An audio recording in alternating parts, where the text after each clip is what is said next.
नमस्कार विद्यार्थी मित्रांनो, राजमुद्रा अकॅडमी तर्फे जी काही सीसेट साठीची आणि पूर्व परीक्षेसाठीची जी काही टेस्ट सिरीज राबवली जाते त्याच्यामधल्या सेकंड सीसेटच्या पेपरशी रिलेटेड आपण पॅसेजचे प्रश्न आणि डिसिजन मेकिंगचे प्रश्न आज डिस्कस करत आहोत। हा सेट 2 आहे, त्या अनुषंगाने आपण याची उत्तर योग्य पर्याय कोणता आहे याविषयी चर्चा करतोय। चला सुरुवात करूया। तर बघा या ठिकाणी आपल्याला तुम्ही पटकन एक काम करा, आता तुमच्या पुढे जी काही आता नुकतीच परीक्षा झालेली आहे ती प्रश्नपत्रिका समोर ठेवा बरं, तुम्ही ठेवा पटकन। आणि पहिल्या 5 प्रश्नांची उत्तर आपण डिस्कस करतोय। तुम्ही हा पॅसेज सोडवलेला आहे, वाचलेला आहे, त्याच्यामुळे तुम्हाला आता बऱ्यापैकी आयडिया आहे। याच्यामध्ये आपण त्या पर्टिक्युलर शब्दांवर जोर देणार आहे। पूर्णच्या पूर्ण पॅसेज आपल्याला वाचायची गरज नाही, पर्टिक्युलर त्या टार्गेट एरियात जाऊ। इथे पण तसं 2-1 शब्दात एक्सप्लेनेशन दिलंय 2-4 ओळीत, तरी पण आपण त्याला थोडंसं डीप मध्ये घेण्याचा प्रयत्न करू। चला सुरुवात करूया या सेकंड प्रश्नपत्रिकेच्या उत्तरांना। ठीक आहे, तर बघा मी या ठिकाणी आता आपल्याला उत्तर काय दिसतं या ठिकाणी आपल्याला ती आता विचारात घ्यायची आहे। ठीक आहे, तर प्रश्न पहिल्या पॅसेजचा पहिला प्रश्न विचारात घ्यायचा आहे। तर पॅसेज मध्ये काय विचारलंय बघा, वैज्ञानिकांच्या परिश्रमामुळे पुढील गोष्टी समजून आल्या त्या अशा। कोणामुळे? वैज्ञानिकांच्या परिश्रमामुळे। जर तुम्ही याचं उत्तर पाहिलं प्रश्नाचं तर हे सेकंड पॅरेग्राफ मध्ये आपल्याला कुठेतरी मध्यभागी दिसतंय बघा। सेकंड पॅरेग्राफच्या मध्ये स्पष्टपणे दिलेलं आहे, कुठे? मध्यभागी दिलेलं आहे।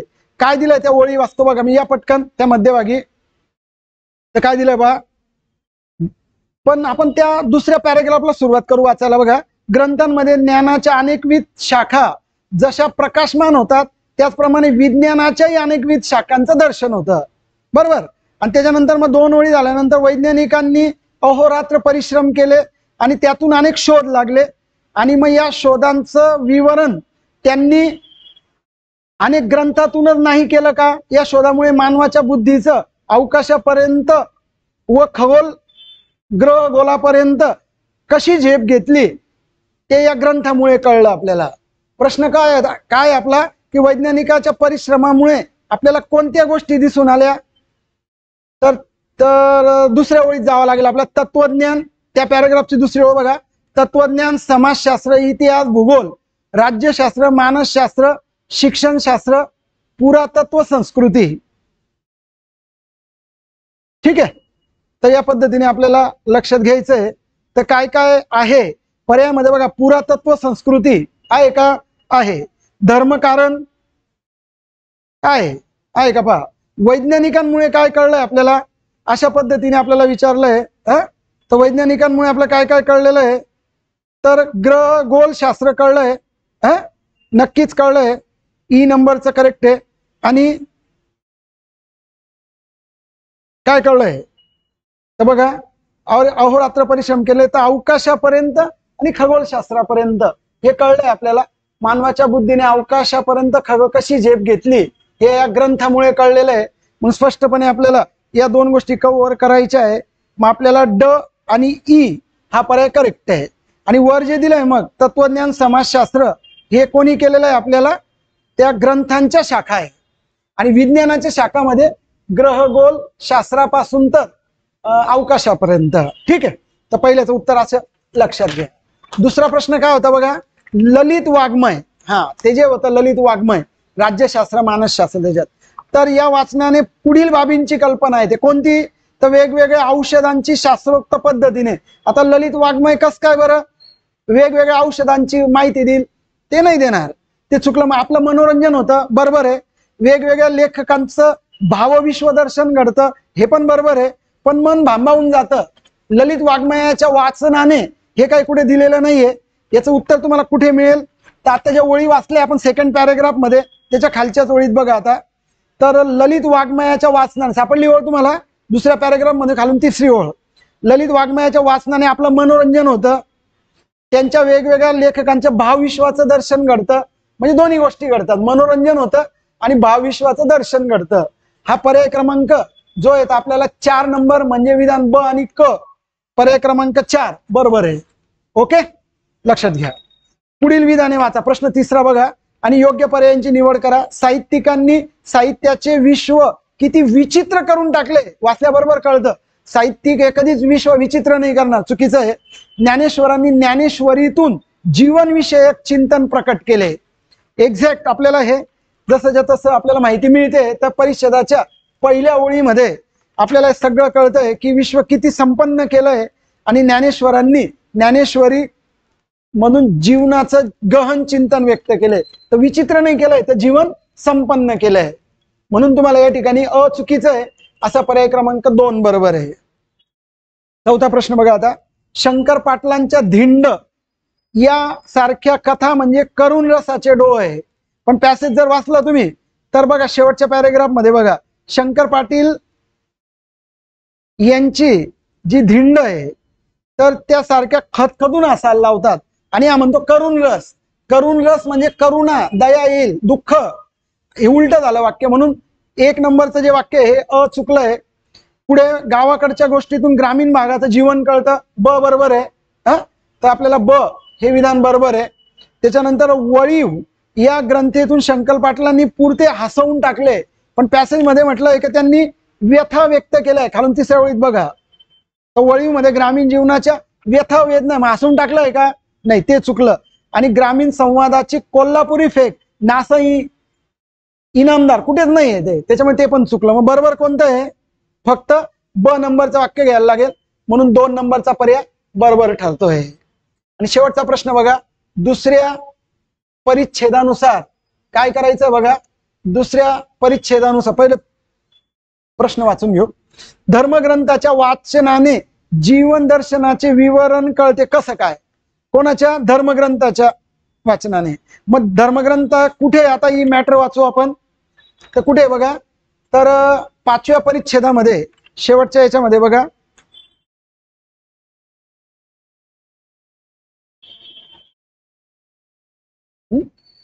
पाचव्या नाही, आपलं हे दुसऱ्या परिच्छेदानुसार ब ड असलेला पर्याय बरोबर आहे. आता दुसऱ्या पॅराग्राफ मध्ये काय बघा, ग्रंथांमध्ये अनेकविध शाखा आहे. त्याच्याने काय काय केलेलं आहे, कितीतरी दालने आपल्यासाठी उघडली आहे. त्यांनी अहोरात्र परिश्रम घेतलेले आहे. तर प्रवास वर्णन आपल्याला वेगवेगळ्या प्रदेशात घेऊन जाता, भावविश्वाचं दर्शन घडतं. बघा दुसऱ्या पॅराग्राफ मध्ये सगळं आहे. आपल्याला तिथील लोक कळतात, ग्रामीण भागाचं वर्णन आहे. तर मग धर्म ग्रंथाच्या वाचनाने जीवन दर्शनाचं विवरण कळतं. तर आपल्याला प्रेम कळतंय, बरोबर आहे. परस्पर सामंजस्य कळतंय, पण जगनाविषयीची घृणा कसं काय कळेल बरं, वाचल्याबरोबर कळतं. एकात्मता दिलेलं आहे, हिंसाव्रत कसं कळेल, चुकीचं आहे, वाचल्यावर कळतं. संकुचित, हे सगळं चुकीचं ठरवायचं. तर ब आणि ड असलेला पर्याय जो आहे तो पर्याय क्रमांक 3 ब ड करेक्ट आहे. ठीक आहे. पहिला पॅराग्राफ आपण डिस्कस केला आहे. दुसरा पॅराग्राफ जो होता तो नदीच्या खोल डोहात दगड टाकला की जे तरंग उठता, तसंच काहीतरी माणसाचं असं म्हटलंय. बघू आता आपण कोणत्या भावनेने पुढे गेले पाहिजे. स्ट्रेट फॉरवर्ड प्रश्न आहेत काही, कारण पहिले 2 पॅसेजेस आपण बऱ्यापैकी 2 प्रश्न सेट थोडे मीडियम आणि लेवल ठेवले. पुढे जाऊन आपण काठिण्य पातळी वाढणार आहे. हे पण तसे सोपे नाहीत. आपला स्कोर आला का सांगा किती आला ते. आपण कोणत्या भावनेने पुढे गेले पाहिजे, तर आपण विजिगीषू प्रेरणेने पुढे गेलं पाहिजे. म्हणजे आपल्या क्षमता वापरून, आपल्याला उत्सुकता ठेवून आपण पुढे गेलं पाहिजे. साधारणपणे आपल्याला कुठे दिसतंय बघा, कोणत्या प्रेरणेने गेलं पाहिजे, तर विजिगीषू, रडवे, भांडखोर हे बाजूला ठेवलं पाहिजे. तर हा एक आपल्याला पर्याय निवडायचा आहे. तर 4थ्या पॅराग्राफ मध्ये बघा मध्यभागी आहे, विजिगीषू प्रेरणेने आपण पुढे गेलं पाहिजे.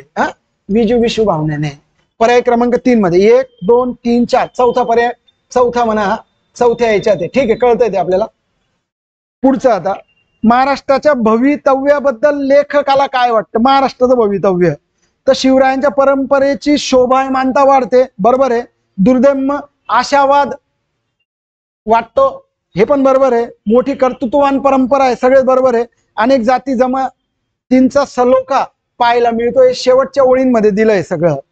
ओळी बघा, कोणाला काही वाटो, मला तरी महाराष्ट्राच्या भवितव्याबद्दल दुर्दम्य आशा आहे, माझा तसा विश्वास आहे. एवढी कर्तृत्ववान परंपरा असणाऱ्या, अनेक जाती जमाती असणाऱ्या शिवाजी महाराजांच्या परंपरेने शोभायमान झालेल्या महाराष्ट्राचा इतिहास असा अडून बसणार नाही.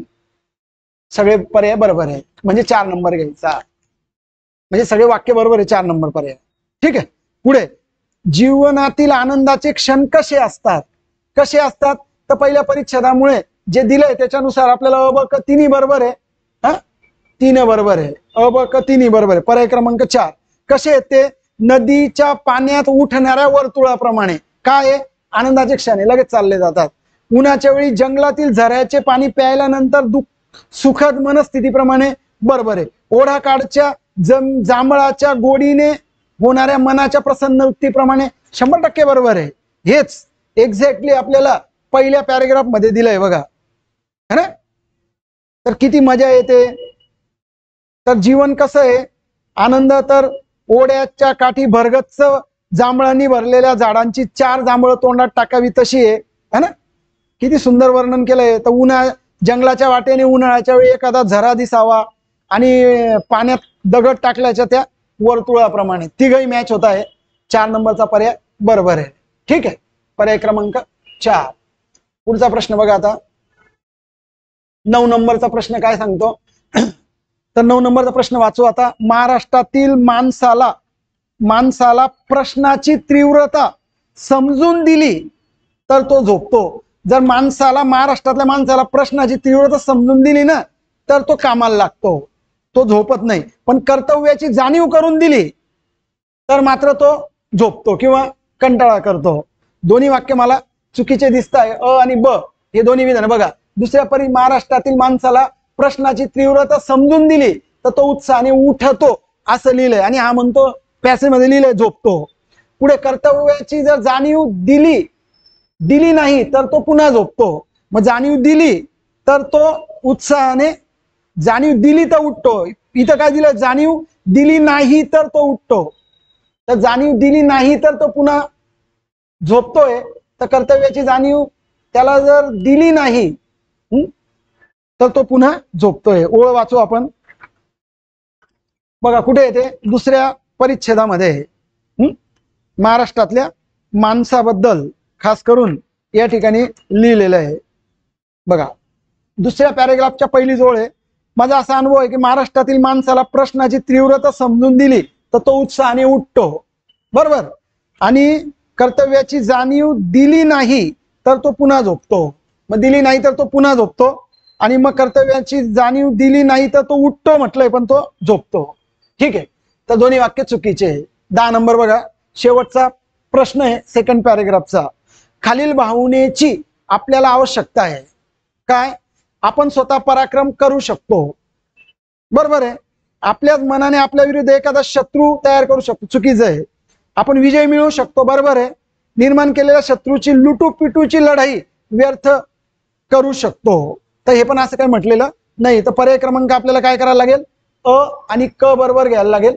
प्रश्न चौथ्याचं, हे 4थ्या आणि 5व्या परिच्छेदामध्ये म्हटलेलं आहे. तर तुम्ही ते बघा, लगेच लक्षात येऊन जाईल साधारणपणे. तर बऱ्यापैकी तुमचा स्कोअर पण कव्हर होतोय, साधारण अशी आयडिया येते. ठीक आहे. पुढच्या पॅरेग्राफ मध्ये पशु बदलत नाही म्हटलेलं आहे. पशु बदलत नाही, त्यांची निवासस्थाने, जीवनशैली, भाषा या गोष्टी बदलत नाहीत. आणि माणूस पण सोयीसाठी काही गोष्टी बदलत नाही. म्हणजे माणूस पण पशु समान आहे काही बाबतीमध्ये. पण परिवर्तनाचे लोक परिवर्तन करणारे सगळा त्रास सहन करून परिवर्तन घडवून आणतात, बरोबर. नंतर सेकंड पॅरेग्राफ मध्ये बघा, सुरुवातीला काय दिलंय सेकंड पॅरेग्राफ मध्ये? परिवर्तनाच्या मूल्यांशी फारकत घेणारे, म्हणजे त्यांना परिवर्तन नकोय, हे माणुसकीच्या प्रस्थापनेकडे पाठ फिरवतात, ते लोक कलावादी होतात, ते कलावादी असतात. मग फॅसिस्ट, तटस्थ व विद्रोही असे 3च प्रकारचे लोक असतात, आणि हे लोक साहित्यिक असतात. ठीक आहे. बघू प्रश्न. पहिला प्रश्न होता, लेखकाच्या मते परिवर्तनाचा प्रवक्ता कोण नसतो? कारण आता वाचला आपण, परिवर्तनाच्या मूल्याशी फारकत घेणारे लोक हे लोक कलावादी होतात. म्हणजे कलावादी समीक्षक हे जे परिवर्तनाचे प्रवक्ता नसतात. मग तिसऱ्या परिच्छेदामध्ये आता ओळ वाचली मी, ती ऍक्च्युअली तिसरा नव्हता तो पॅरेग्राफ, दुसरा पॅरेग्राफ येतो. इथे काय करू आपण? दुसरा म्हणून, काय हरकत नाही. तर दुसऱ्या पॅरेग्राफ मध्ये पहिल्या ओळीत परिवर्तनाच्या मूल्याशी फारकत घेणारे, दूर जाणारे आणि माणुसकीच्या प्रस्थापनेकडे पाठ फिरवणारे लोक कलावादी होतात. पाठ फिरवतात ते, त्याच्यामुळे मग ते परिवर्तनाचे प्रवक्ता नसतात. आणि बाकीचे 3 असतात, विद्रोही लेखक, विद्रोही समीक्षक आणि विद्रोही म्हणजे बंड करणारे. 11 नंबरचं उत्तर मग अशा पद्धतीने 4 नंबरचं करेक्ट ठरलं. 12 बघा आता, खालील विधाने वाचा व योग्य पर्याय निवडा. परिवर्तनवादी लोक माणुसकीची वाट निर्माण करतात. बरोबर आहे, परिवर्तनाचे लोक माणुसकीची वाट निर्माण करतात आणि परिवर्तनी लोकांना स्वतःच परिवर्तन होऊन परिवर्तन जन्माला घालावे लागते. स्वतःच. बरोबर आहे, दोन्ही बरोबर आहे. कुठे सापडेल तुम्हाला? तर बघा, पहिल्याच पॅरेग्राफच्या 4-5व्या ओळीत आहे. तर या डोंगरांना, वरून 3री ओळ बघा, वाचतोय तुम्ही पण लक्ष द्या. 4थ्या ओळीत, या डोंगरांना नष्ट करीतच परिवर्तनवाद्यांना माणुसकीची वाट निर्माण करावी लागते. हे परिवर्तनवादी लोक परिवर्तनाला प्रतिष्ठा देतात, गती देतात.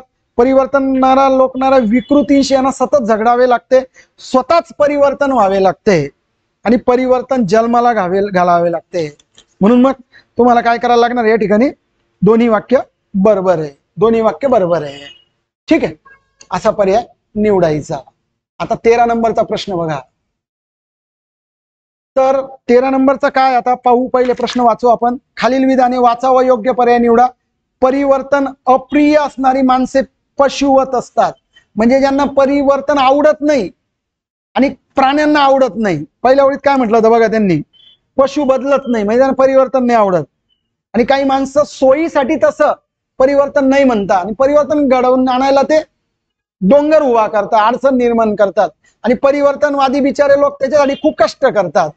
असं पॅसेजचा अर्थ आहे. मग परिवर्तन अप्रिय असणारी, परिवर्तन न आवडणारी लोक पशुवत असतात, कारण पशु बदलत नाही, असा अर्थ लागू शकतो. म्हणून अ नंबरचं वाक्य हे आपल्याला बरोबर घ्यायला लागेल 13 नंबरच्या प्रश्नाचं. पहिल्या ओळीत दिलंय ते. कारण की बघा, पशुवत माणसे परिवर्तनाला विरोध करतात आणि परिवर्तनापुढे संकट उभे करतात. आता ब नंबर काय आहे? पशुवत माणसे परिवर्तनाला विरोध करत नाही म्हणता पॅसेज मध्ये, प्रश्नात, पण ते विरोध करतात. विरोध काय? डोंगर उभा करतात ते. त्याच्यामुळे मग दुसरं वाक्य गलत आहे आणि पहिलं बरोबर आहे. पर्याय क्रमांक 3 निवडावा लागेल, ज्याच्यामध्ये अ विधान बरोबर आहे आणि ब विधान चूक आहे. म्हणून 3 नंबरचा पर्याय बरोबर आहे. परिवर्तनाने कोणाला डोळसपणा दिलाय, कोणाला दृष्टी दिली आहे? तर कपटी लोकांची कारस्थाने ओळखणाऱ्यांना. कुठे दिलंय बघा? शेवटच्या ओळीत आहे बघा. शेवटच्या 2 ओळी बघा. परिवर्तनाने त्यांना, हा पूर्ण पॅराग्राफ वाचू. आपल्याकडे अशा विंचवाच्या माळा गळ्यात घालणारे खूप असले तरी कपटी लोकांची कारस्थाने ओळखणारे जागते पहारे पुष्कळ आहेत. म्हणजे वाईट लोक पण आहेत, चांगले पण आहे. मग परिवर्तनानेच त्यांना उदंड डोळसपणा दिलेला आहे. त्यांना म्हणजे कोणाला? कपटी लोकांची कारस्थाने ओळखणारे. आणि हा जो पर्याय हा 3 नंबरचा आहे. मग शेवटच्या परिच्छेदामध्ये स्पष्टपणे दिले, जे तुम्हाला वाचून दाखवलं. आणि शेवटचा प्रश्न या पॅरेग्राफचा, पुढीलपैकी कोणते कार्य कलावादी लोक करतात? कलावादी माहिती ना, परिवर्तनाला विरोध करणारे असतात. हे कलावादी लोक परिवर्तनाला फारकत घेतात, माणुसकीच्या प्रस्थापनेसाठी पाठ फिरवतात आणि म्हणजेच त्यांचं कार्य काय असतं? डोंगर उभा करतात, विरोध करतात. म्हणजे परिवर्तन मूल्य व माणुसकीला विरोध करण्याचं काम हे कलावादी लोक करतात. पॅसेजच्या नुसार तुमचं मत कलावाद्यांबद्दल वेगळं असू शकतं, इथे ते परिवर्तनाला विरोध करतात. म्हणून पर्याय क्रमांक आपल्याला 2 नंबर घ्यायला लागेल. परिवर्तन मूल्य व माणुसकीला ते विरोध करतात. अशा पद्धतीने 3 पॅसेज आपले डिस्कस होत आहे. आता आपण 4थ्या पॅसेज कडे जाऊ बघा.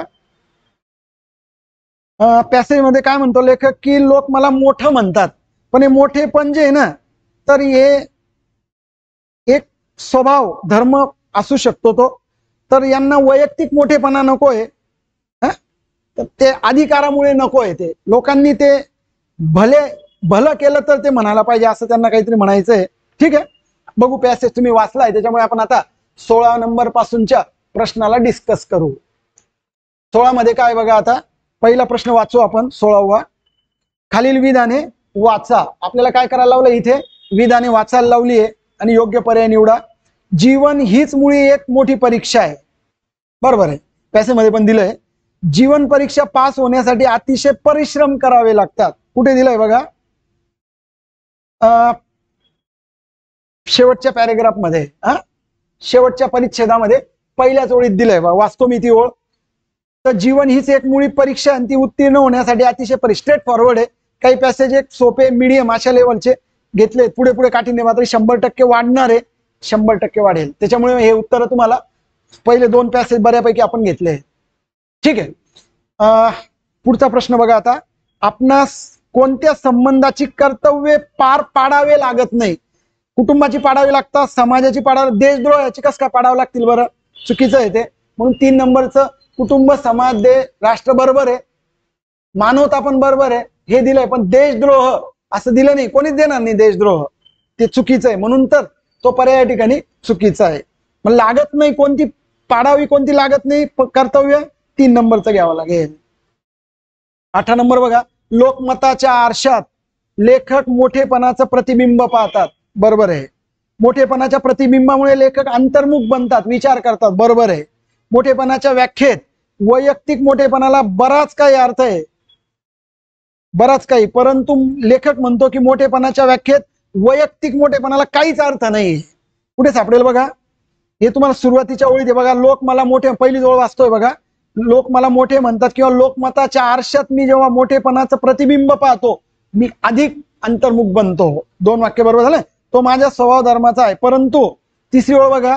परंतु मोठेपणाच्या व्याख्येत वैयक्तिक मोठेपणा याला काही अर्थ नाहीये, हे मला नेहमी वाटतं. आणि इथं काय विचारलं तर याला बराच काही अर्थ आहे, काहीच अर्थ नाहीये. म्हणजे तिसरं वाक्य चुकलंय. तर अ आणि ब हे विधान बरोबर आहे, मात्र तिसरं हे चुकीचं आहे. म्हणून तुम्हाला पर्याय क्रमांक हा 4 नंबरचा निवडावा लागेल, फक्त अ आणि ब बरोबर असलेला. तर ठीक आहे. 18 नंबरचा प्रश्न असा डिस्कस करा आहे. आता बघा 19. पहिल्या प्रश्न वाचू. मनुष्याचे मोठेपण हे त्याने केलेल्या आणि नंतर शिल्लक उरलेल्या परिणामांचे असते.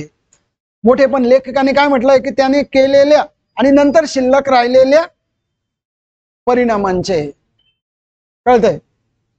त्याने काम केलंय काही पॉझिटिव्ह आणि नंतर ते मेल्यानंतर किंवा तो गेल्यानंतर शिल्लक राहिलंय. आणि ब नंबरचं वाक्य आहे, म्हणजे पहिलं अ बरोबर आहे. मनुष्याचे मोठेपण हे त्याने केलेल्या आणि नंतर शिल्लक राहिलेल्या परिणामांचा मोठेपणाशी प्रामुख्याने फारकत घेते. फारकत नाही घेते, ते कनेक्ट राहतं. म्हणून फक्त अ नंबरचं वाक्य बरोबर आहे. अ बरोबर व ब चूक. हे साधारणपणे पहिल्या परिच्छेदामध्ये आपल्याला आपलं याच्यात दिलं बघा. अविधान बरोबर आहे, मात्र मनुष्याचे मोठेपणा व त्याने केलेल्या शिल्लक राहिलेल्या परिणामाच्या गोष्टी फारकत घेते असं पॅसेज मध्ये दिलेलं नाहीये. 19 नंबर बघा. 7व्या-8व्या ओळीत बघा वरून ओळ वाचतोय बघा. मनुष्याचे मोठेपण हे त्याने केलेल्या आणि नंतर शिल्लक राहिलेल्या परिणामांचे असते. पहिली गोष्ट, मनुष्याचे मोठेपण हे त्याने केल्यानंतर शिल्लक राहिलेल्या उरलेल्या परिणामांचा मोठेपणाशी प्रामुख्याने निगडीत आहे. फारकत घेते असं कुठे लिहिलेलं नाही. फारकत ते कलावादी लोक घेतात, ते कुठल्या तरी मागच्या पॅसेज मध्ये होतं ते. ठीक आहे. तर हे साधारण लक्षात घ्या. आणि आता शेवटचा प्रश्न या पॅरेग्राफचा बघा. काय याच्यामध्ये 20 नंबर. लेखकाचे विचार खालीलपैकी कोणत्या विचारसरणीशी मिळते जुळते? लेखक स्वतः कधी मोठेपणाचा विचार करत नाही. बरोबर आहे. मोठेपणाचा शोध माणसे नजरे समोर असताना घेतात. मोठेपणाचा शोध केव्हा असतो माहितीये? समोर तर कोणी मोठा म्हणेल हो, पश्चात माणसाचा जर कोणी मोठेपणा म्हणत असेल तर ते मोठेपणाचं लक्षण आहे. म्हणून ब नंबरचं हे चुकीचं, कारण त्यांनी नजरे समोर म्हटलंय. मोठेपणाच्या कसोट्या या समाज जीवन यशस्वी करण्यासाठी असाव्या. बरोबर आहे. हे साधारणपणे अ आणि क हे विधान बरोबर आहे, कारण ते लेखकाच्या मते मोठेपणा शोध घेणारे माणसे हे नंतर घेतात, आमने सामने नाही घेत. आणि तसाच घेतला पाहिजे, म्हणजे मनुष्य नजरे समोरून दूर झाल्यानंतर. म्हणून ब नंबरचं विधान चुकीचं आहे, कारण त्याने नजरे समोर म्हटलंय. म्हणून पर्याय क्रमांक आपल्याला 4 नंबरचा इथे करेक्ट ठरतो. तशा पद्धतीने आपण 4 पॅसेज डिस्कस केलेत. आता आपण 5व्या प्रश्नाकडे जातोय. हा ठीक आहे. 5व्या प्रश्नाकडे आपण जाऊ. पाणी घेतो मी.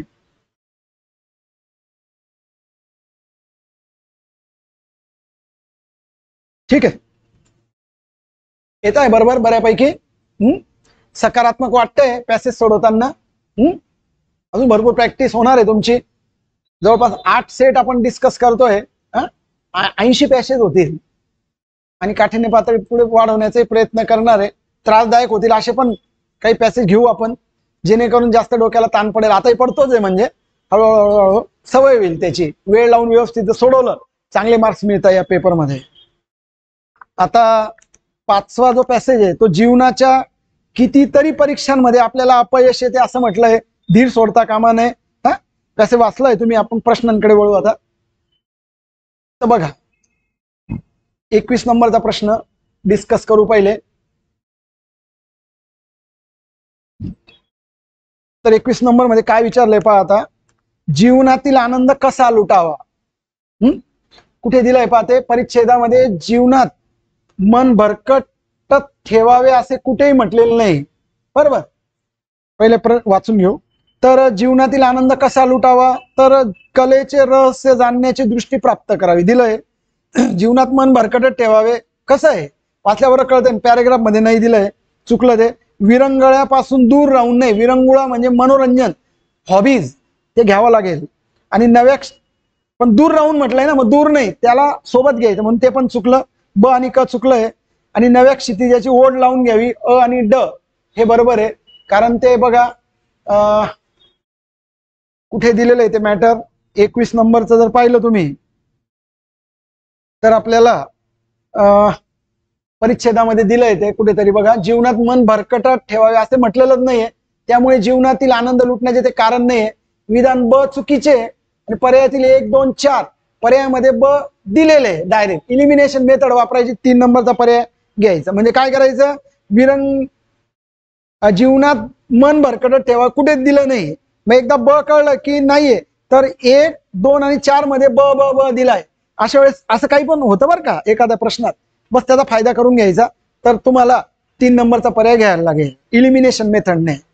जीवनातील सुखाचे क्षण कसे असतात, तर ते सूर्याच्या कोवळ्या किरणांसारखे सोनेरी सतेज असतात. बरोबर आहे, ते सूर्याच्या कोवळ्या किरणांसाठी क्षणभर राहतात आणि नंतर कडक होतात. दिलंय दोन्हीच्या दोन्ही वाक्य आणि ब बरोबर आहे. हे कुठे दिलंय बघा, ह्याच पेजवर बघा तुम्ही 10 नंबरच्या खालून 3ऱ्या ओळीत आहे बघा. जीवनात जे सुखाचे क्षण येतात ते सूर्याच्या कोवळ्या किरणासारखे सोनेरी व सतेज असतात, ते क्षणभर राहतात आणि नंतर कडक होतात. दिलंय, दोन्ही वाक्य बरोबर आहे. हा, तर मग आपल्याला 22 मध्ये क्षण अ ब दोन्ही बरोबर आहे. 23, कोणत्या कलांनी माणसाच्या जीवनाला समृद्धी आणली आहे. कोणत्या कलांनी, तर साहित्य कुठे बघा 23 नंबर 2ऱ्या पॅराग्राफ मध्ये पहिली जोड आहे बघा, साहित्य, संगीत, नाटक, चित्रकला. साहित्य, संगीत, नाटक, चित्रकला सगळंच आहे. साहित्य, संगीत, नाटक, चित्रकला. संगीत 2री विलंटी का पहिली संगीत. तर हे घ्यायला लागेल आपल्याला, 2री विलंटी आहे. सगळंच बरोबर आहे. चला तर पर्याय क्रमांक काय करायचं आपल्याला, 3 नंबर घ्यायचा आहे. सगळे बरोबर अ ब कडं. कोणत्या वृत्तीला जगणे म्हणता येईल. कोणत्या वृत्तीला बघा, खालून 5व्या-6व्या ओळीत बघा, एक पॅरेग्राफची सुरुवात आहे. काहीतरी नवे शोधणे, जे सापडले त्याच्यात रस घ्यावा, नवे शोधावं. म्हणजे अशा प्रवृत्तीने आपण जगलो तरच जगणे म्हणता येईल. यात काय आहे, यात काय, अशा तुसड्या वृत्तीने जर आपण क्षण वाया घातला तर हरलोच समजा. मग काय, कोणत्या वृत्तीने जगलं पाहिजे, तर काहीतरी नवं शोधायचंय. तुसड्या वृत्तीने नाही जगायचंय, जे सापडेल त्याच रस घ्यायचा. हे काय नाही करायचं. आणि नाहक प्रत्येक क्षण वाया घालवणे चुकीचं आहे. म्हणजे ब आणि ड चुकीचं आहे. अ आणि क असलेला पर्याय घ्यायचा आहे. ब आणि ड चुकीचं आहे ना, निगेटिव्ह आहे ते. तर पर्याय क्रमांक आपल्याला 4 नंबर घ्यायला लागेल. अ आणि क असलेला पर्याय घेतलाय तुम्ही, व्हेरी गुड. चला, अशा पद्धतीने 24 प्रश्न डिस्कस झाले. पुढे जाऊ आता. 25 बघा आता. 25 मध्ये काय, माणसाने आपल्या जीवनात कोणती गोष्ट लक्षात घ्यावयास नको. कोणती गोष्ट लक्षात घ्यायला नको. 25 बघा, 3ऱ्या पॅराग्राफ मध्ये, माणसाने आपल्या जीवनातील वास्तवता लक्षात घ्यायला हवीच. म्हणजे वास्तवता लक्षात घ्यायची. निव्वळ स्वप्न सृष्टीत आपण काही वावरू शकत नाही. मजाने स्वप्न सृष्टीत ध्येयवादी वृत्तीने आपण कार्य करत स्वप्नाळू श्रद्धा उपयोगी पडत नाही. म्हणजे स्वप्नाळू श्रद्धा उपयोगी नाही पडत, ते चुकीचं आहे. ध्येयवादी वृत्ती पाहिजे आपल्याला. पुढे जाऊन म्हटलंय की सोशिकता आपल्याला पाहिजे. खालून 2ऱ्या ओळीत बघा, त्या पॅराग्राफच्या सोशिकता पाहिजे है ना, आणि हास्यरसाची जोड पण आपल्याला पाहिजे. सगळं दिलेलं आहे. पण मात्र स्वप्नाळू श्रद्धा नकोय. म्हणजेच 3ऱ्या परिच्छेदात ध्येयवादी वृत्तीने कार्य करत असताना स्वप्नाळू श्रद्धा उपयोगी पडत नाही, हे लिहून दिलंय त्याच्यामध्ये. म्हणून पर्याय क्रमांक 1 हे बरोबर आहे. 25 बघा, शेवटचा प्रश्न झाला याच्यातला. आता पुढच्या पॅरेग्राफकडे जाऊ, पॅसेजकडे. पुढच्या पॅरेग्राफ मध्ये काय म्हटलंय की पृथ्वीच्या 3/4 भागावर पाणी आहे, पण 1%च पिण्याला योग्य आहे. अशा पद्धतीने पाण्याच्या संबंधात, पर्यावरणाच्या संबंधातला हा पॅरेग्राफ ठरतोय. याच्यातला पहिला प्रश्न बघा, तुम्ही पॅसेज वाचला म्हणून आपण डायरेक्ट प्रश्न घेऊया. तर कोणतं विधान अयोग्य आहे मित्रांनो? अयोग्य विचारलंय. मानवी हस्तक्षेपामुळे मोठ्या प्रमाणात पाणी प्रदूषित झाले, बरोबर आहे. कृत्रिम खते आणि कीटकनाशके यांच्या वापराचे प्रमाण खूप वाढले, दोन्ही बरोबर आहे. कुठे सापडेल बघा, दुसऱ्या पॅरेग्राफ मध्ये बघा. गेल्या काही दशकांपासून शेतीत कृत्रिम खते आणि कीटकनाशके यांचे प्रमाण वाढले, आणि मानवी हस्तक्षेपामुळे पाणी प्रदूषित झाले, हे पण आपल्याला मानवी याचं दिलेलं आहे. बघा पॅरेग्राफ मध्ये तुम्हाला सापडतं येते, वरून चौथ्या ओळीत आहे बघा. मानवी हस्तक्षेपामुळे मोठ्या प्रमाणात पाणी, भूजल म्हणजे पाणी दोन्ही बरोबर आहे. म्हणजे तर मग उतार्यामध्ये पिण्याच्या पाण्याचे स्रोत प्रदूषित झाले असं स्पष्ट म्हटलंय. पर्याय क्रमांक 1 घ्यायचा, अ आणि ब हे दोन्ही पर्याय आपल्याला बरोबर ठरत आहे. 27 नंबर बघा. आता खालील पुढील विधानांपैकी अचूक विधान, अचूक म्हणजे माहिती आहे ना, अचूक म्हणजे बरोबर बरं का, चुकीचं नाही. अचूक, अचूक म्हणजे बरोबर. तर रासायनिक पदार्थांचे नैसर्गिक विघटन होत नाही, पण पॅरेग्राफ मध्ये म्हटलंय मित्रांनो होतं. बघा दुसऱ्या पॅरेग्राफ मध्यभागी बघा, मानवी मलमूत्रांचे प्रमाण अधिक असलेले सांडपाणी कोणतंही शुद्धीकरण प्रक्रिया न करता सोडलं तर मग ते प्रदूषित होतात. आणि नैसर्गिकरित्या सगळे जे रासायनिक पदार्थ त्याचं विघटन होत नाही म्हटलंय, पण ते नैसर्गिक होत नाही ना, बरोबर आहे. बघा कुठे दिलंय बघा, विघटन होत नाही. दुसऱ्या पॅराग्राफ मध्ये बघा मध्यभागी बघा, तर कृपनलिका विहिरीत पाण्यात मिसळून हे स्रोत प्रदूषित झाले. आणि या व्यतिरिक्त औद्योगिक कंपन्या कारखाने बाहेर पडणाऱ्या घातक रसायनांनी युक्त सांडपाणी आणि त्याचप्रमाणे नागरी हे पण प्रदूषित करतात. हे प्रदूषित करताय. रासायनिक पदार्थाचे नैसर्गिक विघटन होत नाही असं म्हणणं आहे. हे कुठे पाहता, त्याच पॅरेग्राफ वरून दुसरी ओळ बघा, या रासायनिक पदार्थांचे नैसर्गिक विघटन होत नसल्याने म्हणजे होत नाही. म्हणजे पहिलं बरोबर आहे, दुसरं शेतीच्या पाण्यासोबत पावसाच्या ते खोल झिरपत राहिलं, बरोबर आहे. तिसरं का चुकलं माहितीये का, कारण की मानवी मलमूत्राचे प्रमाण अधिक असलेले सांडपाणी प्रक्रिया न करता, हे शब्द पॅसेज मध्ये इथं नाही घेतले, पण प्रक्रिया करून सोडलं तर मग नाही प्रदूषित होत पाणी, आणि प्रक्रिया न करता म्हणून इथं डायरेक्टच जलाशयात सोडलं असं म्हटलं तर ते चुकीचं ठरलं. म्हणून अ ब ड चौथं पण बरोबर आहे. बघा जलाशयात सोडल्या जाणाऱ्या सांडपाण्यात जैविक घटक अधिक असतील तर जलाशयातील जीवसृष्टीवर घातक परिणाम होता, दिले अ ब ड हे बरोबर आहे. क चुकीचं आहे. तर मलमूत्राचे प्रमाण अधिक असलेले सांडपाणी कुठलंही शुद्धीकरण प्रक्रिया न करता जर सोडलं तर, न करता सोडलं तर, आणि प्रक्रिया करून सोडलं तर कशाला प्रदूषित होईल ते, म्हणून ते शब्दांकडे नीट लक्ष द्या. 3 नंबरचा पर्याय बरोबर आहे. पुढच्या प्रश्नांकडे बघा. आता पुढील विधानांपैकी चुकीचे विधान आपल्याला निवडायचं आहे. जल प्रदूषणाचा आणखी एक स्रोत म्हणजे विविध प्रकारची खनिजे मिळवण्यासाठी करण्यात येणारे उत्खनन. तर खनिज उत्खनन हे जल प्रदूषणाचा मानवी स्रोत आहे. मानवी स्रोत आहे. तर बघा कुठे दिलंय, हे मानवी स्रोत आहे.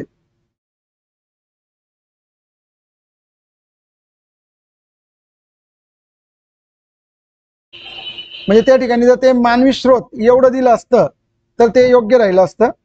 जल प्रदूषणाचा आणखी एक स्रोत म्हणजे विविध प्रकारचे खनिजे मिळवण्यासाठी करण्यात येणारे उत्खनन, आणि यातून निर्माण होणारे जड धातू हे पाण्यात मिसळून प्रदूषित होतात. तर आपल्याला फक्त काय करायचं, 1 नंबरच बरोबर घ्यायला लागेल, कारण तो एक नैसर्गिक स्रोत आहे. असं आपण ऍड केलं तर मात्र ते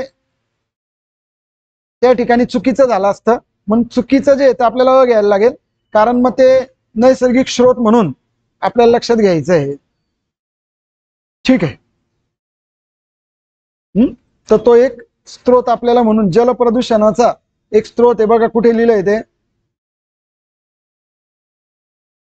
विविध प्रकारचे खनिजे जे मिळवतो आपण त्याच्यामध्ये ते नुकसान होत आहे.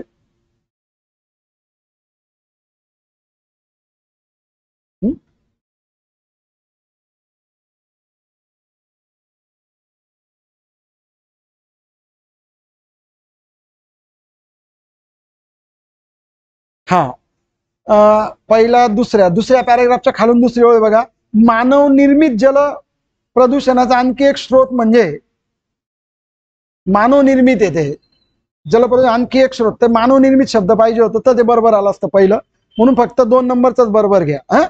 तर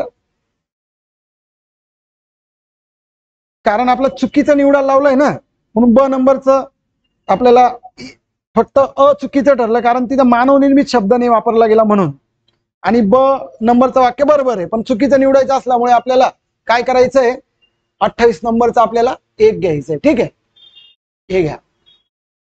29 बघा, आता खालील विधानांपैकी कोणते विधान हे बरोबर आहे ते ओळखायला लावलंय. नद्या, विहिरी, भूजल हे मानवी हस्तक्षेपामुळे मोठ्या प्रमाणात प्रदूषित झाले. बरोबर आहे. निसर्ग स्वतःच विविध प्रक्रियांद्वारे त्यातील काही घटकांचे प्रमाण संतुलित ठेवतो. स्वतःच लिहिलंय असं पॅसेज मध्ये बघा, पहिल्या पॅराग्राफच्या शेवटच्या ओळींमध्ये बघा, जेव्हा चौथी ओळ बघा वरून, खरे तर निसर्ग स्वतःच विविध प्रक्रियांद्वारे त्यातील सर्व घटकांचे प्रमाण संतुलित ठेवतो. काही होत असेल ना नॅचरली क्लिअर होऊन जातं, पण माणसाच्या हस्तक्षेपामुळे जे बिघडतं त्याला निसर्ग पण बरोबर करू शकत नाहीये. म्हणून आपल्याला जे काही आता वाक्य बरोबर ठरवायचं, फक्त अ नंबर बरोबर आहे आणि ब चुकीचं आहे, फक्त अ नंबर. म्हणजे आपल्याला 3 नंबरचा पर्याय 29चा आहे, का निसर्ग स्वतःच विविध प्रक्रियांद्वारे त्यातील काही घटकांचे नाही तर सर्व घटकांचे संतुलन ठेवतो. आणि इथं काय म्हटलेलं आहे मग, की निसर्ग स्वतः विविध प्रक्रियांद्वारे त्यातील काही घटकांचे, काहीमुळे चुकलं, काही आणि बघा ते निश्चित अनिश्चित शब्द आहे. इथं काही घटकांचे आपल्याला प्रश्नामध्ये म्हटलंय आणि इथे काही घटकांचे नाही तर सर्व, म्हणून ते चुकीचं ठरवलं आपण आणि पहिलं बरोबर आहे. ठीक आहे. 30 नंबर, पुढील 2 विधानांपैकी कोणतं चुकीचं आहे. जेव्हा घातक विषारी आणि निसर्गात सहसा न आढळणारे पदार्थ या पाण्याच्या विविध स्रोतांमध्ये मिसळतात तेव्हा ते पाणी प्रदूषित होऊन मानवी आरोग्याला धोका निर्माण होतं. हे कोणतं विधान चुकीचं आहे, तर कोणतंच चुकीचं नाही, दोन्ही बरोबर आहे ते. म्हणून हे दोन्ही विधानं बरोबर आहेत, चुकीचं कोणतंच नाहीये. उतार्यात स्पष्टपणे हे आपल्याला कुठे दिलंय माहितीये का, तर पहिल्या पॅराग्राफच्या शेवटी बघा, जेव्हा घातक विषारी आणि निसर्गात सहसा न आढळणारे पदार्थ या पाण्याच्या विविध स्रोतांमध्ये मिसळतात तेव्हा हे पाणी प्रदूषित होऊन मानवी आरोग्याला मोठा धोका निर्माण होतो. म्हणजे तो एक आपल्याला घ्यायला लागेल. अशा पद्धतीने आपण हा पण एक पॅसेज डिस्कस केलाय. पुढच्या पॅसेज कडे वळू. आता पुढचा जो पॅसेज आहे हा आता आपल्याला डिस्कस करायचा आहे, जो 6 नंबर 6 झाले आता ना, हा 7 नंबरचा आपल्याला पॅसेज आहे. याच्यात गांधीजींबद्दल ची सुरुवात असलेलं वाक्य दिलेलं आहे. सविनय वगैरे महात्मा गांधींच्या विचारांचे एक आंतरसूत्र होतं ते दिलेलं आहे. सविनय प्रतिकार म्हणजे काय, सगळं पॅसेज मध्ये दिलेलं आहे. तो पॅसेज तुम्ही वाचला आहे, नंतर घरी जाऊन पण त्याच्यावर चर्चा केली आणि मग आपण या ठिकाणी विचारात घेतोय त्याला. तर त्याच्यामुळे आपण डायरेक्ट प्रश्नांना सुरुवात करू. आता 31 नंबर बघा, महात्मा गांधींच्या विचारांचे एक अंतसूत्र होते ते म्हणजे एक त्यांचं सूत्र होतं इंटरनल जे होतं ते, तर ते काय बघा, वरून 5व्या 6व्या ओळीत आहे बघा, काय म्हणतात ते, दुराचाराचाही मुकाबला सदाचाराने करावा.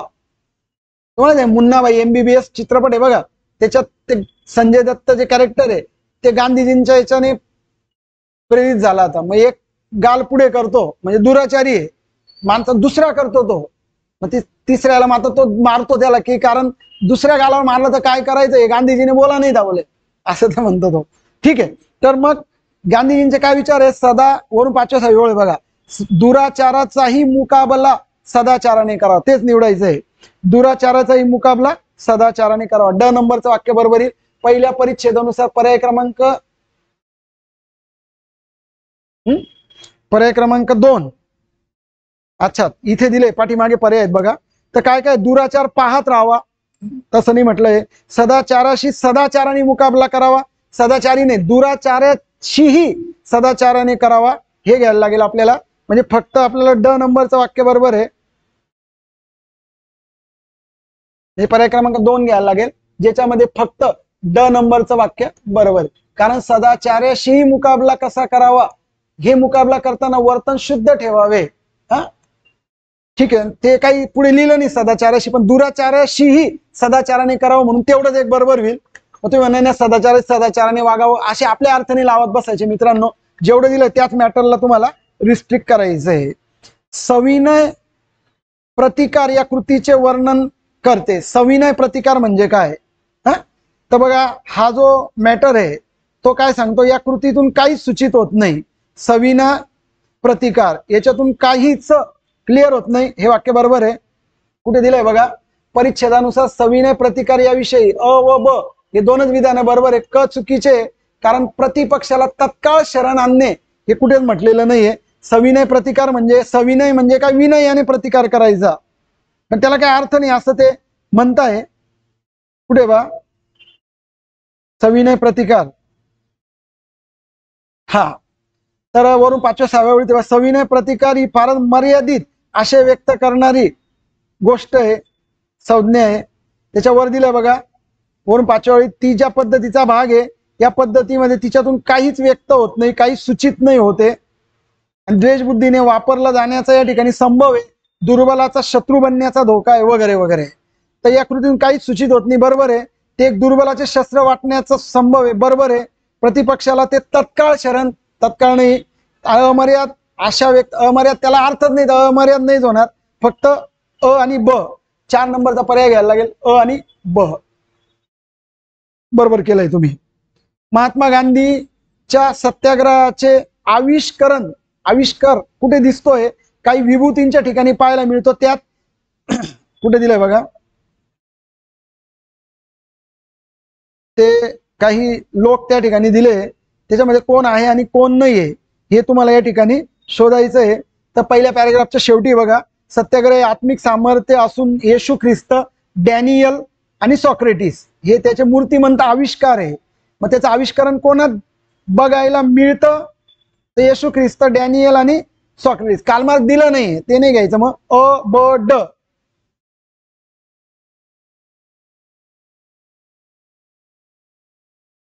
अ ब ड घ्यायचंय. पर्याय क्रमांक 4. हा कालमार्क विषय काही नाही, अ ब ड बरोबर. पर्याय क्रमांक 4 घेऊन टाका. घेतलंय तुम्ही, नसेल तर विचार करा. 34 बघा आता, महात्मा गांधींच्या सत्याग्रही संकल्पना कशी आहे, त्यात अतिशयोक्ती आहे? नाही, अतिशयोक्ती नाही, ती अभिनव संकल्पना आहे, बरोबर आहे. सामाजिक विचारांचा ठेवा आहे, डायरेक्ट म्हटलेलं नाही कुठे. विश्व विचाराला दिलेली अभिजात देणगी आहे, म्हटलंय ब आणि ड. पर्याय क्रमांक 3 घ्यायचा आहे. शेवटच्या ओळींमध्ये दिलंय ब आणि ड. शेवटच्या ओळी वाचू आपण. बघा शेवटच्या 3 ओळी वाचतो. गांधीची जी सत्याग्रह कल्पना आहे ती अभिनव आहे, बरोबर आहे. असून पश्चिमेतील सामाजिक राजकीय विचारवंत त्याला तोड नाही सापडणार. किंबहुना असे म्हटलं तर अतिशयोक्ती होऊ नये.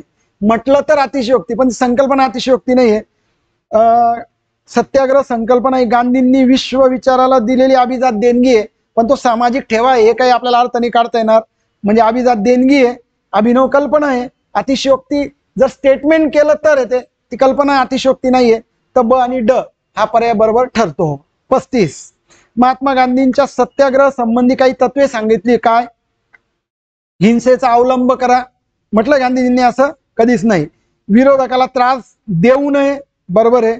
स्वतः क्लेश सोसू नये, क्लेश सोसावा लागतो. ज्याला सविनय प्रतिकार करायचा, स्वतःला त्रास करावा लागतो, तर ते आपल्याला सोसू नये म्हटल्यामुळे चुकीचं आहे, सोसावा लागेल तो. सौजन्याचा आविष्कार करणे चुकीचे ठरेल. सौजन्याचा आविष्कार करणे चुकीचे नाही ठरणार, ते करावं लागणार. कुठे दिलंय बघा, हे साधारणपणे आपल्याला कुठे दिलंय बघा, 35 नंबरचं आहे. तर गांधीजींच्या सत्याग्रह संबंधित तत्वांपैकी फक्त विधान ब हेच बरोबर आहे.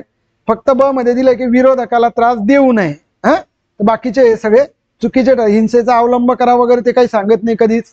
आणि सौजन्याचा आविष्कार करणे चुकीचं आहे हे पण नाहीये, तर ते आविष्कार आहे त्याच्यामध्ये. ठीक आहे, हे पॅराग्राफ मध्ये तुम्हाला सगळं सापडणार आहे.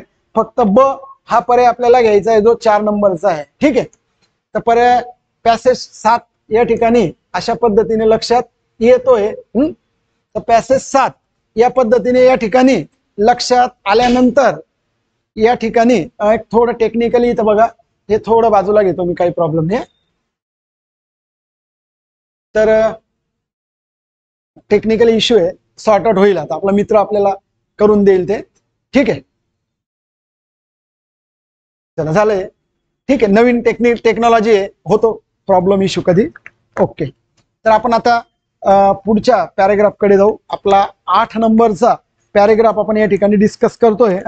तोपर्यंत मी पाणी पितो, चला या निमित्ताने थोडासा एक ब्रेक आपण या ठिकाणी घेऊया, म्हणजे मी घेतोय ब्रेक, तुम्ही तर समोरच आहे त्याच्यामुळे काही टेन्शन नाहीये, ठीक आहे। बघा मग 8वा पॅरेग्राफ तुम्ही वाचलाय, कसा वाटला पॅरेग्राफ तुम्हाला?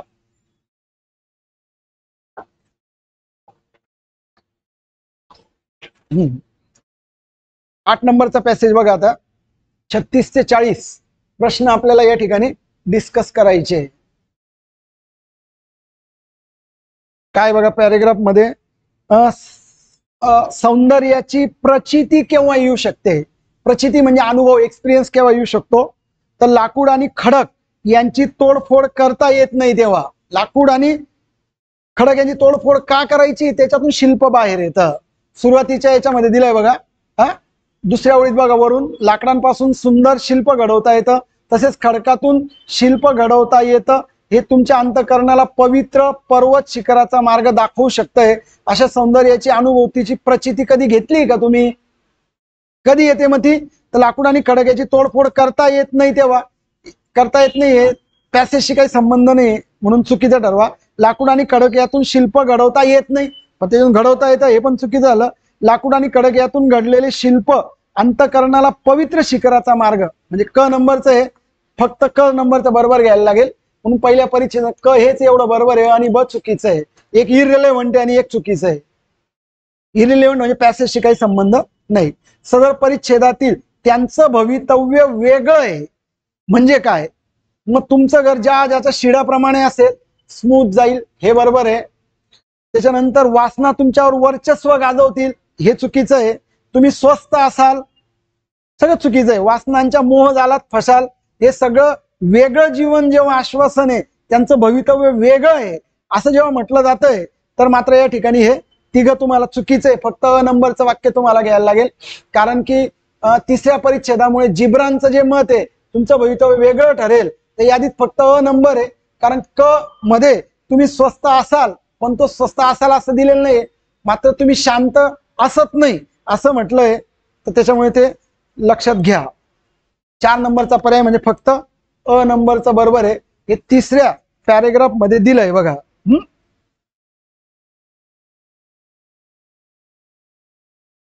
ठीक आहे, है ना? तर ते तुम्हाला लक्षात घ्यायचंय। ती ओळ काय बघा, तिसऱ्या पॅरेग्राफची बघा, या वासना अखेरीस पशूंना चापकाच्या फटकारण्यानं वटणीवर आणणाऱ्या रिंग मास्टर प्रमाणे तुम्हाला फटकारून नमवतात। म्हणजे वासना अशी तुलना कोणाशी केली आहे? रिंग मास्टरशी केली बघा। हाय पुढे 38 बघा, वासनेला लेखकाने कशाची उपमा दिली आहे? तर फक्त आपल्याला रिंग मास्टर घ्यायला लागेल, म्हणजे आपल्याला ड नंबरचं आपल्याला पर्याय त्या ठिकाणी घ्यायला लागेल। तर तिसऱ्या परिच्छेदामध्ये आता वाचलं मी ते, पशूंना चापकाने फटकारणाऱ्यानं वट नवीन आणलं पाहिजे अशा पद्धतीने जे म्हटलंय, तर त्या रिंग मास्टर प्रमाणे पर्याय क्रमांक 2 म्हणजे ड म्हणजे 4 असं नाही करायचं, तिथं तो 2 नंबरला दिलाय। खालील जिब्रांचे घराविषयीचे विचार हे कोणाला उद्देशून आहे? तर वासनाग्रस्त लोकांना आणि समुदायाला। वासनाग्रस्त लोक पण घ्यायला लागेल, समुदाय पण घ्यायला लागेल। अ आणि क बघा, 5व्या परिच्छेदानुसार जिब्रानने समुदायाला आश्वासन देतो या ओळीनुसार, कोणता समुदाय? जे वासना असलेले लोक आहे, म्हणजे तो वासनाग्रस्त लोकांना बोलतोय, स्पष्ट होतंय। अ आणि क हे बरोबर ठरतंय। आत्म्याचं पावित्र्य आणि शक्ती नष्ट करणारी गोष्ट कोणती आहे? तर वासनांना नाजूक भांड्यात झाकून ठेवल्याने, हे बरोबर आहे बघा।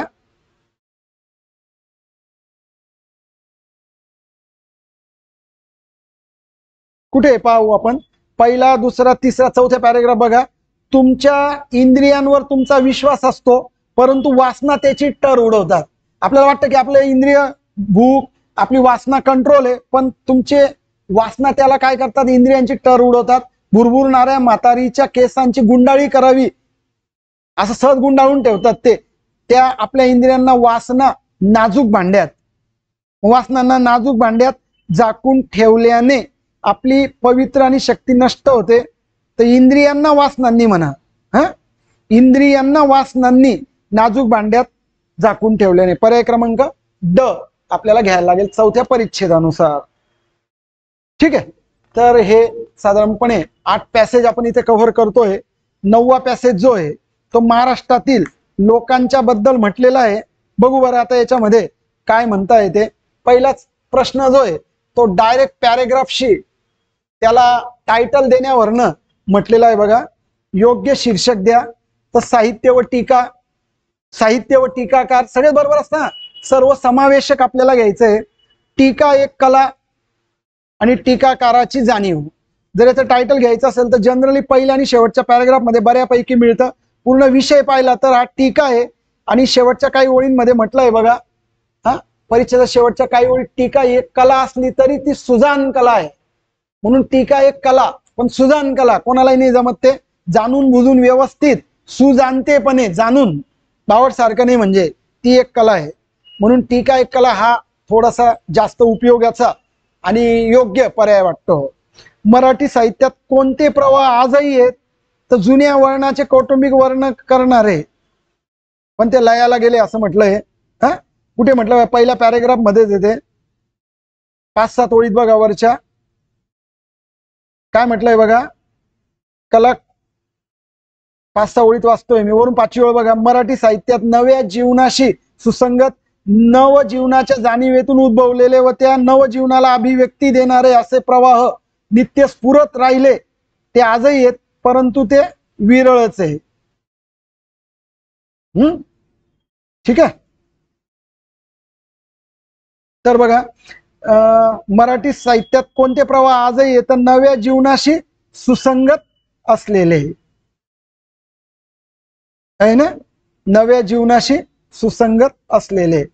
वरून 5वी-6वी ओळ परत वाचतो. मराठी साहित्यात नव्या जीवनाशी सुसंगत नवजीवनाच्या जाणीवेतून उद्भवलेले अभिव्यक्ती देणारे प्रवाह नित्य स्फुरत राहिले आणि आजही आहेत, पण ते विरळ आहे. विरळ का असेना पण ते आहेत. पर्याय क्रमांक 2 घ्या. तर पहिल्या परिचय मराठी साहित्यात नव्या आणि आजही आहेत ते, या ओळीनुसार फक्त विधान 2 नंबरचं बरोबर ठरतंय. तर नवजीवनाला जाणीवा न मांडणारे, नवजीवनाला अभिव्यक्ती न देणारे, निगेटिव्ह स्टेटमेंट नाही घ्यायचे. या उत्तरात नेमके कोणते विषय आहे, तर बदलते सामाजिक जीवन बरोबर आहे, साहित्य निर्मिती घेतली, टीकाकारांची जबाबदारी आहे, कलावंतांची कला, सगळं बरोबर आहे. ब कडे सगळं हाताळलंय. बऱ्याच वेळेला सगळे विषय बरोबर असलेलं पण मॅटर बरोबर येतं. 44 बघा. कला निर्मितीची प्रक्रिया कशी असते, सुजान व अबोध असते, बरोबर आहे. आणि सुजान नसतेच, ती अबोधच असते. हे बघू थोडस. तर बघा, हे तर पहिलं बरोबर आहे. बघा कुठे दिलेलं आहे आता, हे 44 नंबरचा प्रश्न आहे. दुसऱ्या परिच्छेदातील कला निर्मिती प्रक्रिया सुजान असतेच असे नाही, असतेच असं नाही, असू पण शकते नसू पण शकते, उलट ती अबोधच असते असं म्हणता येईल. या ओळीनुसार कला निर्मितीची प्रक्रिया सुजान व अबोध दोन्ही असते. म्हणून पर्याय क्रमांक फक्त 1 अ बरोबर आहे. आणि ती सुजान नसतेच, नसतेच नाही, कारण असतेच असं नाही, असू पण शकते नसू पण, मग नसतेच असं आपण जे वाक्य कन्फर्म करतोय हे थोडं घेणं अयोग्य आहे. आणि ती अबोधच असते हे जरी बरोबर असलं, पहिला पाठ चुकीचा आहे, फक्त अ नंबरचं 1 नंबरचं बरोबर ठरेल. 45 शेवटचा प्रश्न या पॅरेग्राफचा. योग्य पर्याय निवडा. टीका ही सुजान कला आहे, शेवटच्या ओळींमध्ये म्हटलंय, कारण आपल्या मूल्यांच्या तर्कनिष्ठ आकलनावरती अवलंबून असते, बरोबर आहे. टीकाकारांचं जीवन जाणीवेवर अवलंबून असते. शेवटी दिलाय बघा, शेवटच्या पॅरेग्राफ मध्ये वास्तव मी बघा, ही अबोध निर्मिती कलावंताच्या बाबतीत संबोधते, परंतु टीका ही कला असली तरी ती सुजान कला आहे. एका प्रश्नाचं उत्तर होतं. आपल्या मूल्यांच्या तर्कनिष्ठ आकलनावरती अवलंबून आहे, बरोबर आहे. तसंच तिला सामाजिकतेची जाणीवही आवश्यक आहे, बरोबर आहे. आणि म्हणूनच टीकाकारांच्या सौंदर्याच्या स्वरूपातून कलावस्तूंच्या सामाजिक परिणामांपर्यंत सर्व कलाविषयक प्रश्नांना पद्धतशीर विचार करणं हे प्राप्त होते. ठीक आहे, म्हणून ती सुजाण आहे, आदर्शनिष्ठ आहे, मूलगामी विचारावर आधारित आहे, सगळे पर्याय बरोबर आहे. ठीक आहे, दुसऱ्या पॅरेग्राफ मध्ये सगळी माहिती दिलेली आहे. शेवटचा आता इंग्लिशचा एक पॅरेग्राफ आहे बघा, त्याचं इथे बऱ्यापैकी तुम्हाला एक्सप्लेनेशन दिसतंय. डिस्कस करून घेऊ आपण. शेवटचा पॅरेग्राफ आहे, the challenges of sustainable development. थोडा इकॉनॉमिक्सशी रिलेटेड आहे, अवघड होता. सस्टेनेबल चॅलेंजेस, जे सस्टेनेबल डेव्हलपमेंट आहे, शाश्वत विकास, त्याचे काय चॅलेंजेस आहे तर बघा याच्यामध्ये आपल्याला दिलंय पहिल्या 2-3 ओळीमध्ये युरोपियन डॉमिनन्स ऑफ, नाही 46 पहिले घेऊ आपण. 46 बघा, बाय इन्फ्लुएन्स, एक अनुमान लावा, तर्क लावा.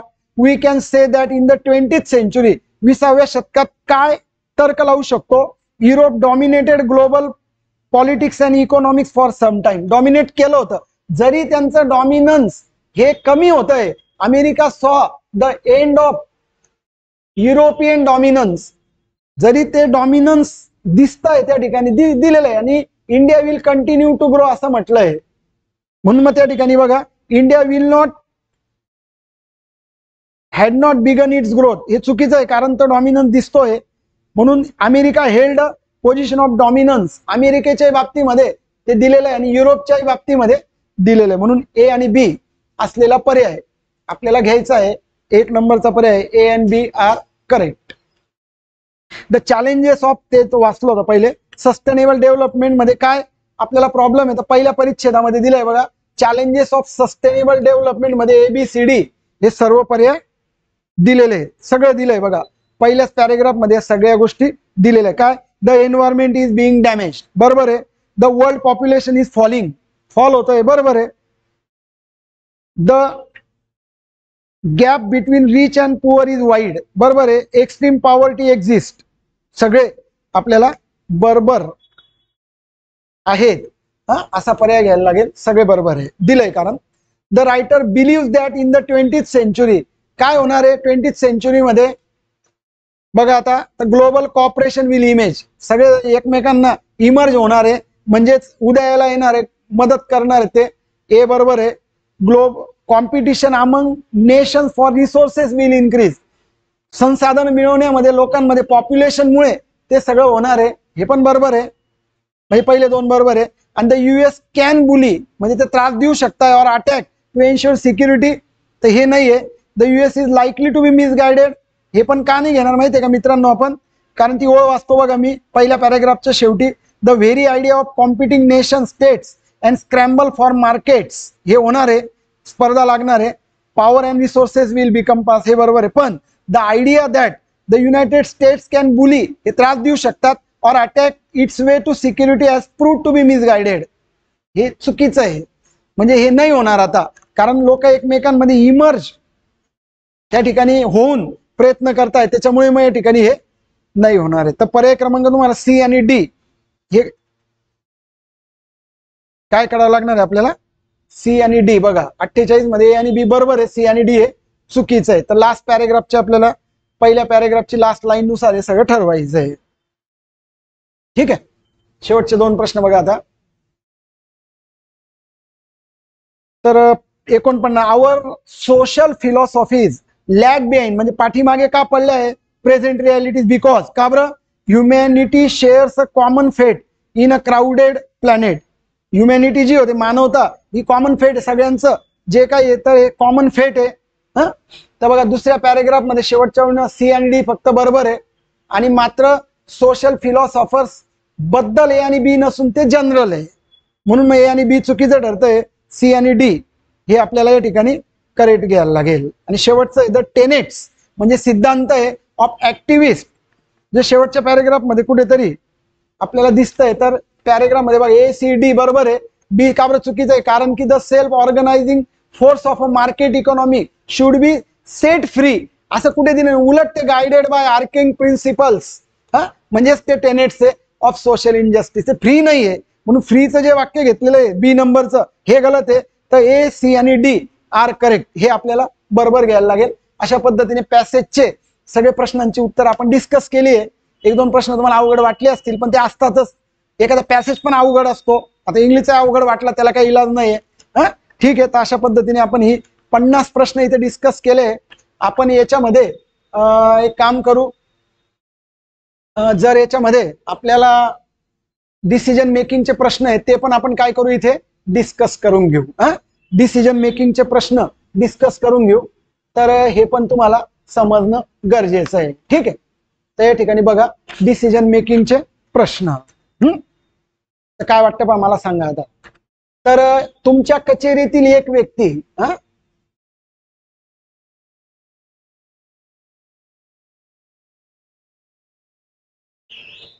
कचेरी म्हणजे कुठेतरी तुम्ही कलेक्टर कचेरी म्हणा, तहसीलदार कचेरी म्हणतात त्याला, त्याच्यात तुम्ही कामाला आहे. ती एक वेगळ्या वंशाची व्यक्ती आहे आणि एक व्यक्ती दुसऱ्या धर्माची आहे. तुमचे सहकारी त्याचा एक गट या दोन्ही व्यक्तींची दिसण्यावरनं, टिंगल पेरावरनं चेष्टा करतात, त्यांची मजाक करतात. त्याच्याने ते लोक अस्वस्थ होत आहे, हे लोक करतात त्यांना. यावर तुमचे मत काय, काय निर्णय घ्याल? तर मी देखील या लोकांसोबत चेष्टा करेल. कराल? वाईट, याला 0 मार्क मिळेल. मी त्या चेष्टा करणाऱ्या लोकांना तसे न करण्यासंदर्भात समजावून सांगेल व तसे केल्याने त्या लोकांना वाईट वाटते हे पण पटवून देईल, हे बरोबर वाटते, याला पूर्ण मार्क मिळेल. 2.5 मार्क पूर्ण भेटेल याला. मी त्या कार्यालयात अशी चेष्टा करण्यात येऊ नये असा नियम बनवेल. बरोबर आहे, बनवू शकता नियम. मी त्या लोकांनी पुन्हा चेष्टा करू नये म्हणून दबाव गट तयार करेल. तर नियम बनवला तर हे जास्त बेटर. याला आपण 1.5 मार्क दिलाय आणि याला आपण 1 दिलाय. पण मी देखील समाविष्ट होईल, हे एकदम चुकीचं आहे मित्रांनो, असं नाही व्हायला पाहिजे. ठीक आहे, पुढे बघा. आता तुम्ही केंद्रीय लोक सेवा आयोग UPSC ची जी परीक्षा आहे, तर या परीक्षेला तुम्ही चालले मुलाखतीसाठी. किती महत्वाचा टप्पा आयुष्यातला. त्यावेळेला काय झालं, तुम्ही रस्त्यात अपघात पाहिलाय, काही माणसं तुम्हाला अडकलेली दिसतात, तुम्ही काय कराल? किती नाजूक प्रश्न विचारलाय बघा. तुम्ही अपघाताकडे लक्ष न देता मुलाखतीच्या ठिकाणी पोहोचाल, लक्ष नाही दिलं तर 0 मार्क. हॉस्पिटल आणि पोलीस स्टेशनला अपघाताबद्दल टेलिफोनवरनं माहिती द्याल, हे जास्त बरोबर आहे. का बरं माहिती आहे? कारण की तुम्हाला मुलाखत पण महत्वाची आहे. मग टेलिफोनवरनं काम होऊन जाईल. पोलीस अँब्युलन्सची मदत मागवाल, बरोबर आहे, पण ती येईपर्यंत तिथे थांबाल तर हे बिघडेल. तुम्ही मदत मागवाल ठीक आहे, पण तिथपर्यंत थांबायची, तुम्ही अँब्युलन्स येईपर्यंत कदाचित गरज नाहीये, यालाही मार्क मिळेल तुम्हाला. पोलीस आणि अँब्युलन्सला मदत करायला सांगून अपघातात अडकलेल्या स्थानिकांना सोडवाल, हे नंतर येईल जर वेळ असेल तर. आणि मात्र मग तुम्ही ती मदत मागवाल पण येईपर्यंत थांबवाल, याला 1 आणि याला 1.5 असे मार्क आपण घेऊया. ठीक आहे, पुढच्या प्रश्नाकडे जाऊ आता. आपण अन्न व औषध प्रशासन विभागातील अधिकारी आहेत. या अधिकाऱ्याच्या भूमिकेत जा. शहरातून मागवल्या जाणाऱ्या पोल्ट्री मांसामध्ये मोठ्या प्रमाणात प्रतिजैविक असल्याचे लक्षात आले आणि विविध अहवाल, संशोधने, लेख यातून ही बाब समोर आली आहे. याचा मानवी प्रतिकार शक्तीवर विपरीत परिणाम होतोय. अशा वेळी आपली काय भूमिका राहील? म्हणजे त्याच्यामध्ये प्रतिजैविक लस टोचताय किंवा त्याला काही इंजेक्शन देत आहे, त्याच्याने ते जे लोक मांस खात आहे त्यांना त्रास होतोय, तुम्ही काय कराल? शहरातील पोल्ट्री मालकांना कारणे दाखवा नोटीस बजावण्याचा निर्णय द्याल आणि त्यानुसार स्पष्टीकरणानंतर कार्यवाही करण्याचा निर्णय घ्याल. स्पष्टीकरण, बरोबर आहे, हे जास्त बेटर वाटतंय. पोल्ट्री फार्मवर धडक कार्यवाही, अनिश्चित कालासाठी पोल्ट्री फार्म सील करून टाकण्याचा निर्णय घ्याल, करू शकतात. आहार तज्ञ, प्रतिक्षमता तज्ञ, पोल्ट्रीचे मालक, चिकन दुकानदार, नागरिक मंच यांना एकत्रित बैठक कराल. यामध्ये संबंधित अहवाल, संशोधने सादर कराल. यामध्ये एकत्रित तोडगा काढण्यासाठी प्रयत्न कराल. भविष्यकालीन व्यवहाराचे नियोजन करण्यासाठी समितीची स्थापन कराल. हे बेटर आहे, हे आपण 2 नंबरला घेऊ, 1.5. आणि बर्ड फ्लू, चिकन फ्लू सारख्या रोगांचा धोका लक्षात घेता प्रतिजीविकांचा व्यापार करण्यात काही गैर नाहीये, चालू द्या. नाही चालणार, 0 मार्क. आणि मग तुम्हाला जे तर ते तुम्ही धडक निर्णय घ्याले 3 नंबरला जाऊ द्यायचं, मार्क मिळेल त्याला. पण याला हे निगेटिव्ह झालं. याच्यात निगेटिव्ह काहीच नाही मित्रांनो, काहीतरी मिळतंय, 0 तरी मिळेल, म्हणजे नुकसान काही नाही. सगळे प्रश्न अटेम्प्ट करायचे. शेवटचे 2 प्रश्न बघा आता. शेवटचे 2 प्रश्न. तुम्हाला एक महत्वाची जबाबदारी सोपवण्यात आली आहे आणि पुढच्या 2 दिवसात ते काम पूर्ण करायचं होतं. अशा वेळी अचानकपणे तुमचा अपघात झाला तर तुमचे कार्यालय तुम्ही पोहोचूनही ते कार्यालय ते काम पूर्ण करण्यासाठी तगादा लावताय, काय कराल? एक जबाबदारी, अपघात झाला, कार्यालयाकडनं तुम्हाला दबाव येतोय, तुम्ही काय कराल? तगादा येतो, मग त्या कामासाठी मुदत वाढवून मागाल? शक्य आहे का? पहा, तुमचा अपघात झालाय ना, मुदत मागून काय कराल? तुमच्या मुख्यालयात संपर्क साधून तुम्ही असमर्थता कळवली पाहिजे. पर्यायी व्यक्तीच्या संदर्भात तुम्ही तुमच्या मुख्यालयाला कळवला जो तो काम करू शकतो. तुम्ही जोपर्यंत बरे होत नाही तोपर्यंत त्या जबाबदारीपासून दूर राहाल. 0 मार्क. जबाबदारीपासून दूर राहाल हे कधीच बरोबर येणार नाही. तुम्ही मदत मागाल, याला कमी मार्क द्यायचा. तुमच्या मुख्यालयात तुम्ही संपर्क साधून असमर्थता कळवाल, बरोबर आहे. पण तुम्ही जर पर्यायी व्यक्तीची व्यवस्था केली आणि तसं कार्यालयाला कळवलं की तो करू शकतो, तर याला तुम्हाला पूर्ण मार्क मिळेल. बघा, असं घ्या. शेवटचा प्रश्न आहे, चालण्याच्या मार्गासह एक बाग तुमच्या भागात आहे, परंतु ती धूम्रपान करणारी आणि मद्यपान करणाऱ्या लोकांनी व्यापलेली एक बाग. लोक दारू पितात, सिगरेटा पितात आणि मग तिथे मुलांना खेळणे जवळपास अशक्य आहे. तुम्ही काय कराल? अधिकारी म्हणून, अधिकारी पण एक नागरिक म्हणून काय कराल? स्वतःच्या मुलांना तेथे नेणे थांबवाल. जाऊ दे, काय करायचं करू द्या, 0 मार्क. तुम्ही काहीच केलं नाही ना, केलं पाहिजे. आवश्यक कार्यवाहीसाठी पोलिसांकडे जाल. स्वतः काहीच नाही करायचं, गुपचूप पोलिसांकडे जायचं. हा सनदशीर मार्ग आहे, कायद्याचा मार्ग आहे, जो पूर्ण मार्क देईल तुम्हाला. सर्व पालकांच्या वतीने त्या लोकांना ती बाग सोडून जाण्याला सांगाल. करू शकतात. या लोकांच्या विरोधात कृती करण्यासाठी दबाव गट तयार कराल. करू शकतात, दबाव गट पण कराल आणि सर्व पालकांच्या वतीने त्या लोकांना ती बाग, हे पण जास्त मार्क मिळवून देईल आणि हे 1. तर बघा, अशा पद्धतीने मित्रांनो आपण हा दुसरा सेट आपण डिस्कस केला. याच्यात 50 प्रश्न पॅसेजेसचे, 5 प्रश्न डिसिजन मेकिंगचे आपण डिस्कस केलेले आहे. नक्कीच तुम्हाला या सगळ्या टेस्ट सिरीजचा फायदा होईल. तिसऱ्या टेस्ट आपण पुढे डिस्कस करणार आहे, ते तुम्हाला वेळेवर दिलंच मी. अभ्यास करत राहा. थँक्यू, बेस्ट लक.